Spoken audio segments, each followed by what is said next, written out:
Welcome. Today we will be reading Lesson 10 in the workbook. And from the text, Chapter 1, Section 6, The Illusion of Needs. And now for Lesson 10.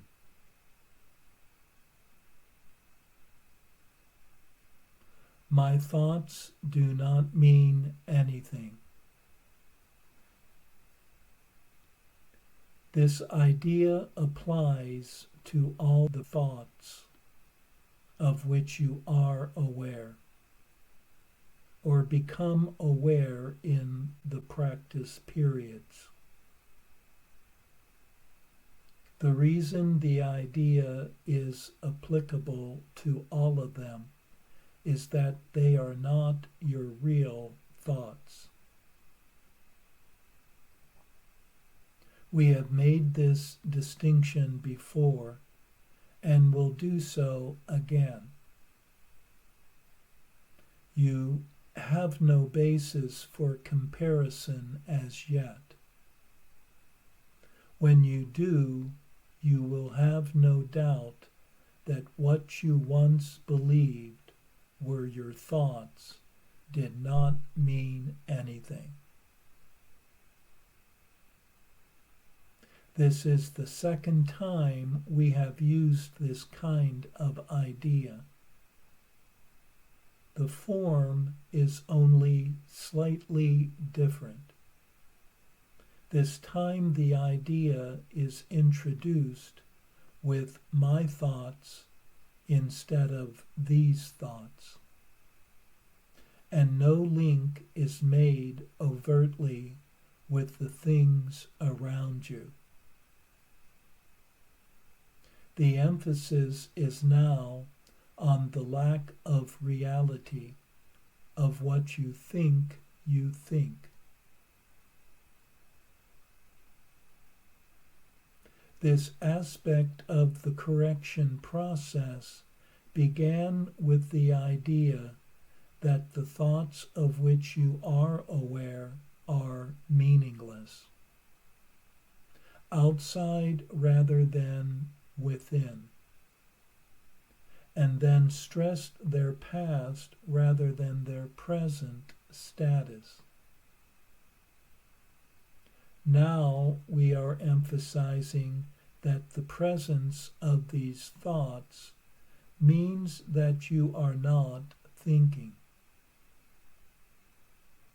This is merely another way of repeating our earlier statement that your mind is really a blank. To recognize this is to recognize nothingness when you think you see it. As such, it is the prerequisite for vision.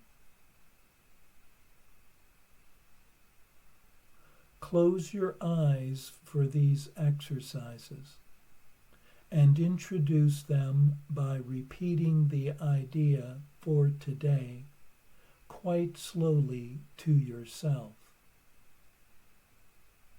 Then add, "This idea will help to release me from all that I now believe."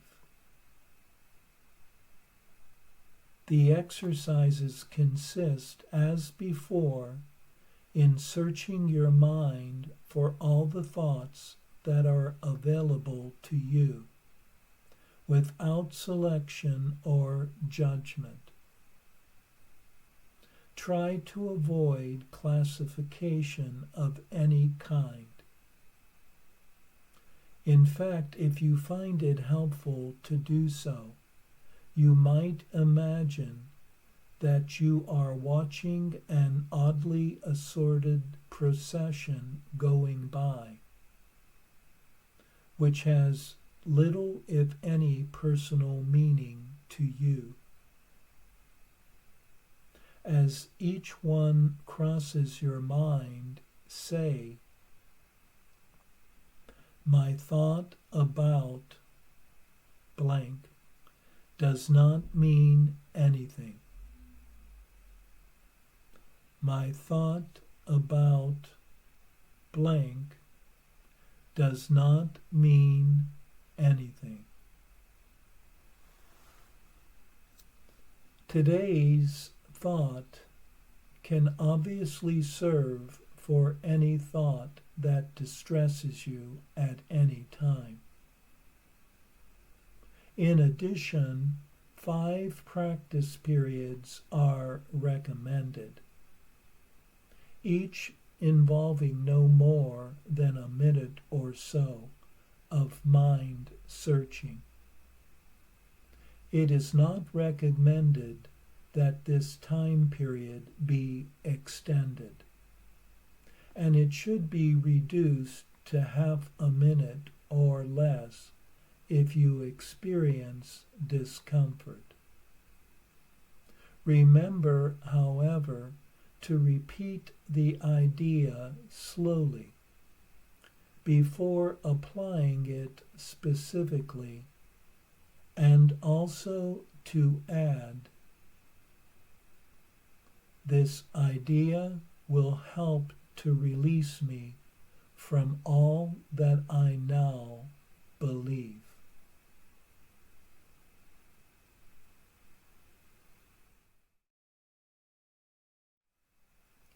This lesson is very similar to Lesson 4, only substituting the words "these thoughts" with "my thoughts." These lessons, both of them, are training one to look upon one's thoughts, examining them as objects within one's awareness. It is suggested that today's idea be applied to any upsetting or unhappy thoughts that occur during the day.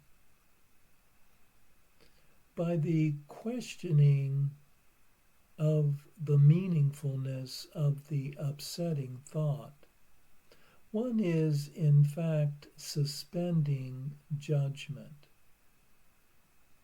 and thus placing the thought in doubt. When one does this, one experiences a cessation or easing of the distressed feeling. Thus, finding meaning or believing in the distressing thought is needed for the emotional response to arise.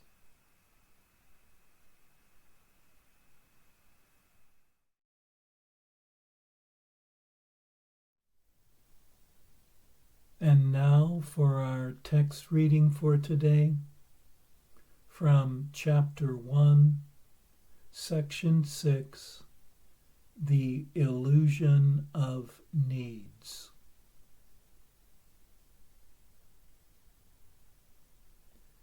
You who want peace can find it only by complete forgiveness.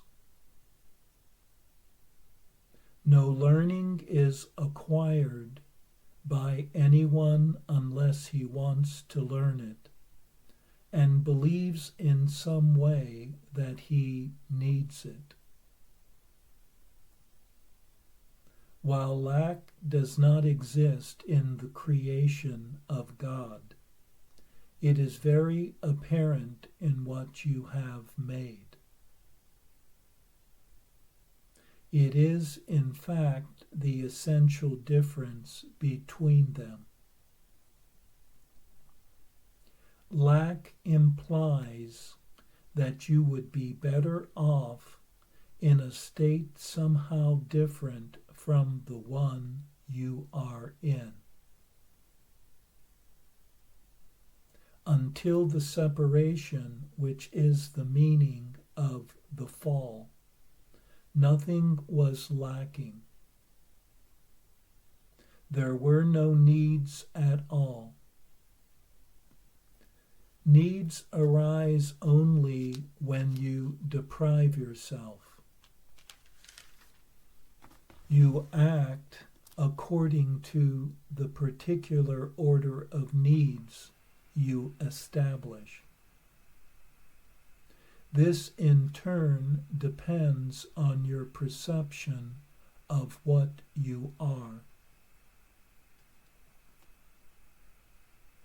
A sense of separation from God is the only lack you really need correct. This sense of separation would never have arisen if you had not distorted your perception of truth and had thus perceived yourself as lacking. The idea of order of needs arose because, having made this fundamental error, you had already fragmented yourself into levels with different needs. As you integrate, you become one, and your needs become one accordingly. Unified needs lead to unified action, because this produces a lack of conflict. The idea of orders of need, which follows from the original error that one can be separated from God, requires correction at its own level before the error of perceiving levels at all can be corrected. You cannot behave effectively while you function on different levels. However, while you do, correction must be introduced vertically from the bottom up. This is because you think you live in space, where concepts such as up and down are meaningful. Ultimately, space is as meaningless as time. Both are merely beliefs. The real purpose of this world is to use it to correct your unbelief. You can never control the effects of fear yourself, because you made fear, and you believe in what you made. In attitude, then, though not in content, you resemble your Creator, who has perfect faith in his creations because he created them. Belief produces the acceptance of existence. That is why you can believe what no one else thinks is true. It is true for you because it was made by you.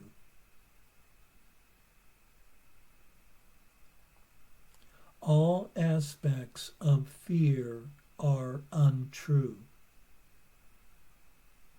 because they do not exist at the creative level, and therefore do not exist at all. To whatever extent you are willing to submit your beliefs to this test, to that extent are your perceptions corrected. In sorting out the false from the true, the miracle proceeds along these lines. Perfect love casts out fear. If fear exists, then there is not perfect love. But only perfect love exists. If there is fear, it produces a state that does not exist.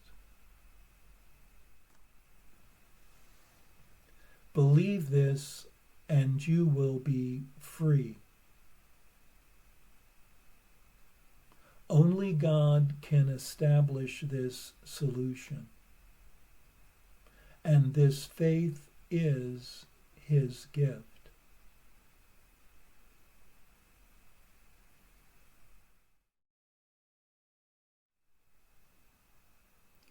We learn in this section that needs occur in the world of separation because of the belief in lack, that one would be better off if circumstances were somehow different. Yet one's only true need is restoring one's awareness of love's presence, and the belief that one can be separated from everlasting love is the only thought requiring correction.